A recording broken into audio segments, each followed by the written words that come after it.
kita, Kak Dimas, Mbak Bella, sudah tahu belum apa itu hate speech? Hah? Hate speech? Iya, hate speech. Itu loh yang sering ada di sosial media. Penasaran kan? Tapi kita sapa dulu ya Sobat Adiaksa di rumah. Assalamualaikum Sobat Adiaksa.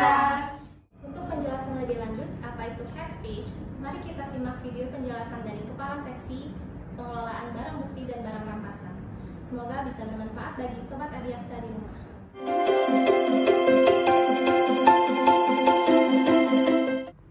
Salam sehat Sobat Adiaksa dimanapun berada.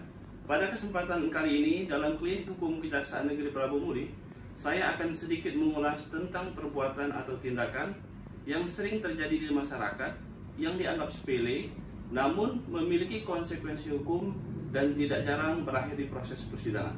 Perbuatan tersebut kita kenal dengan hate speech atau ujaran kebencian.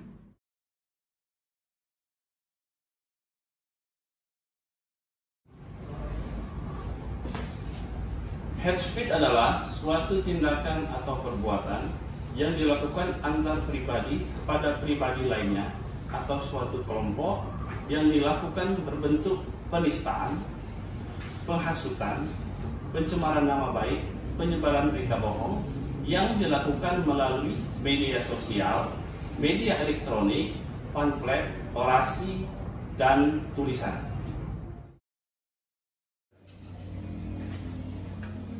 Ketika Sobat Adiaksa sudah memahami apa itu hate speech, tentu bertanya-tanya, apakah menyampaikan pendapat atau menyampaikan suatu kritik merupakan hate speech dan perbuatan yang dilarang?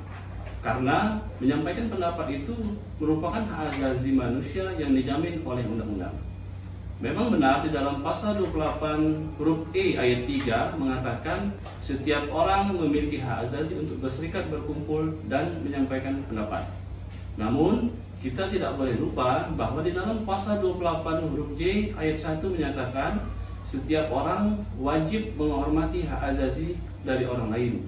Dan di ayat 2 dikatakan bahwa hak asasi itu tidak ada hak asasi yang mutlak, melainkan dibatasi oleh peraturan perundang-undangan yang berlaku. Maka seharusnya pendapat yang kita sampaikan tersebut tidak merugikan pihak lain. Untuk menjawab pertanyaan kedua, mengapa hate speech atau ujaran kebencian itu merupakan perbuatan yang dilarang dalam hukum Indonesia? Sebagaimana telah kita ketahui bahwa tujuan hukum itu ada tiga, yaitu adalah kepastian, keadilan, dan kemanfaatan. Secara lebih mendasar, tujuan hukum itu adalah untuk melindungi harkat dan martabat manusia. Contohnya, untuk melindungi harkat dan martabat manusia dari sisi badan atau tubuh atau jasmani, maka dibuatlah pasal 338 dan 340.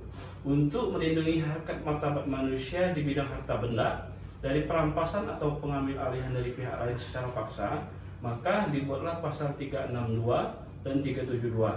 Kemudian untuk melindungi harkat dan martabat manusia, kemampuan berpikir, mencegah kerusakan sel-sel otak atau kemampuan berpikir, maka dibuatlah pasal dalam Undang-Undang Narkotika. Dan itu pun berlaku untuk hate speech, untuk melindungi harkat martabat manusia dari sisi menjaga agar tidak terjadi permusuhan, rasa kebencian, maka dibuatlah pasal 156 dan pasal-pasal lain yang mengatur tentang hate speech. Dan terakhir, bagaimana pengaturan dalam hukum Indonesia?